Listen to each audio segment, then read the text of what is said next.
दिल्ली सरकार 100 दिन पूरा कर चुकी है, लेकिन आए दिन अतिक्रमण जो है उसे तोड़ने का कार्य दिल्ली सरकार कर रही है।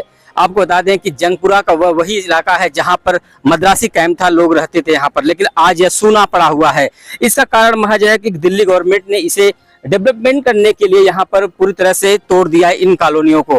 कुछ लोगों का कहना है कि यहाँ पर सरकार ने गलत किया है, लेकिन सरकार कुछ लोगों को मकान भी दी है जो लोग वैध रूप से पाए गए हैं, लेकिन जिनका कागज ही नहीं था उन्हें सरकार ने कुछ दिया ही नहीं है। और लोग यह भी कह रहे हैं कि यहाँ पर बहुत ज्यादा ज्यादती हुई है लोगों के साथ, कुछ लोगों को मकान ही नहीं मिला है।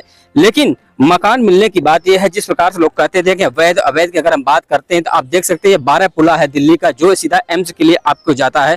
दूसरी से अगर हम बात करते हैं तो ऊपर से हाई टेंशन का जो तार है वो भी दिखाई दे रहा होगा आपको। और इसके बाद जो ये इलाका है अगर कहा जाए तो यहाँ पर वैध अवैध की बात जो लोग कहते हैं उसे क्या कहें, या दिल्ली सरकार की गलती कहेंगे या सरकार ने जो कार्य किया है वह अच्छा है या गलत है, ये तो यहाँ के लोगों को शायद समझ में नहीं आया होगा। लेकिन आपको देख सकते हैं कि बगल से नाला भी बह रहा है और रेलवे ट्रैक भी है। इस ट्रैक से महज सटे हुए इस एरिया को डेवलपमेंट करने के लिए सरकार ने अगर तोड़ा है तो इसमें गलत या सही क्या है? क्योंकि किसी का आशियाना बनाना है तो वह सरकार की जमीन में नहीं बन सकता है। लोगों को यह समझना चाहिए। अगर सरकार ने उन्हें घर भी दिया है तो ये बहुत बड़ी बात है। सरकारें हैं, सरकारों अपना अपना कार्य करती है, हर सरकार की अपनी कार्य होती है। लेकिन दिल्ली में जिस प्रकार से 100 दिन पूरे हुए हैं उसमें बीजेपी सरकार के जो कार्य हैं शायद जनता कुछ लोग खुश होंगे, कुछ लोग नहीं खुश होंगे। केजरीवाल ने पहले भी कहा था कि दिल्ली में अगर बीजेपी की सरकार आती हो तो झुग्गी झोपड़ियां टूट जाएंगी। आइए कुछ और मैं आपको दिखाता हूं और बातें करेंगे। जंगपुरा का जो कॉलोनी टूटी थी, मैं अब आपको आगे का जो व्यू दिखाता हूं। ये देखिए नाला है, नाले के जो बगल में कॉलोनी है यही जंगपुरा की कॉलोनी थी जिस पर दिल्ली सरकार ने बुलडोजर चला दिया है। लोगों का कहना कि यह बहुत ही गलत हुआ है, लेकिन आप समझिए कि गलत क्या हुआ है। अब इसी से सटा हुआ ये कॉलोनी थी जिस कॉलोनी पे कभी लोग यहाँ पर खेला करते थे, बच्चे जिनके कहें तो लोग यहाँ पर अपना आशियाना बना चुके थे, लेकिन इस आशियानों को आज सूना पड़ गया है। कारण यही है कि यहाँ दिल्ली गवर्नमेंट ने अनऑथराइज करते हुए इसे जारी कर दिया और तोड़ दिया है। दूसरी तरफ आपको बता दें दिल्ली सरकार ने जिन लोगों को वैध रूप से पाया उन्हें मकान भी दी है।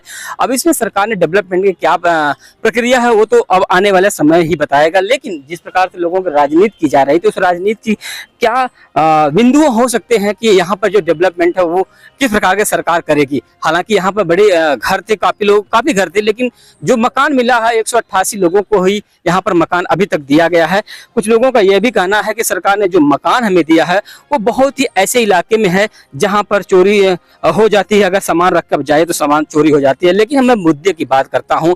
अब ये मुद्दा यही है कि यह जंगपुरा का वही इलाका है, मद्रासी कैंप था जहां पर मद्रासी इलाका था, जो कॉलोनी थी जिसको तोड़ा गया था। आप देख सकते हैं पूरी तरह से आग बगल में ही रेलवे ट्रैक का ट्रैक है, इसी के बगल में एक कॉलोनी थी। हालांकि दिल्ली सरकार में जब केजरीवाल की सरकार थी वो कहते थे कि जब अगर यहाँ पर बीजेपी की सरकार आएगी तो झुग्गी झोपड़ियां तोड़ देगी। शायद लोगों को यही देखने को मिल रहा, कुछ लोगों के दिमाग में भी यही बैठ चुका है। हालांकि अगर सरकार की बात की जाए तो सरकार अपने अपने तरीके से हर सरकारें काम करती है। यहाँ पर दिल्ली सरकार ने इस कैंप को अगर तोड़ा है तो इसे आप वैध कहेंगे अवैध कहेंगे, मैं ये कहना चाहूंगा। जो अब देखिए चारों तरफ रेलवे ट्रैक है, ऊपर 12 पुला का रोड है, बगल में नाला है, नाले में बची हुई छोटी सी जमीन है। इस जमीन को दिल्ली सरकार की यानी डीडीए की अगर दिल्ली गवर्नमेंट की जमीन हो सकती है, ये पूरी तरह से दिल्ली गवर्नमेंट के अधीन हो सकती है जमीन, जिसे दिल्ली सरकार ने तोड़ के इसे डेवलपमेंट के लिए एक नया प्रारूप यहाँ पर बनाने की कोशिश करेगी। और हालांकि जो लोग यहाँ से गए हैं उनमें कुछ लोगों का कहना यह भी है कि यहाँ वैध अवैध की अगर बात करते हैं तो वैध रूप से कुछ लोगों को यहाँ मकान दिया गया है, नरेला में जाकर के लोगों को मकान दिया गया। हालांकि अभी राजनीति की जो बातें की जाए अगर तो राजनीति तो हर जगह होती रहती है, लेकिन सरकार अगर देखा जाए तो पूरी तरह से आगे नाला है, ये अवैध रूप से कहा जाए तो ये कम नहीं होगा, क्योंकि कॉलोनी बनाना उचित है। लेकिन इस प्रकार से इलाके में अगर आप अपने को वैध रूप से साबित करना चाहते हैं तो हालांकि यह सरकार का नियम है। सरकार जिस प्रकार से वैध अवैध पाएगी उस प्रकार से अतिक्रमण को हटाने की कोशिश करेगी। देखते रहिए भारत में 24 राजेश यादव के साथ। जय हिंद, जय भारत।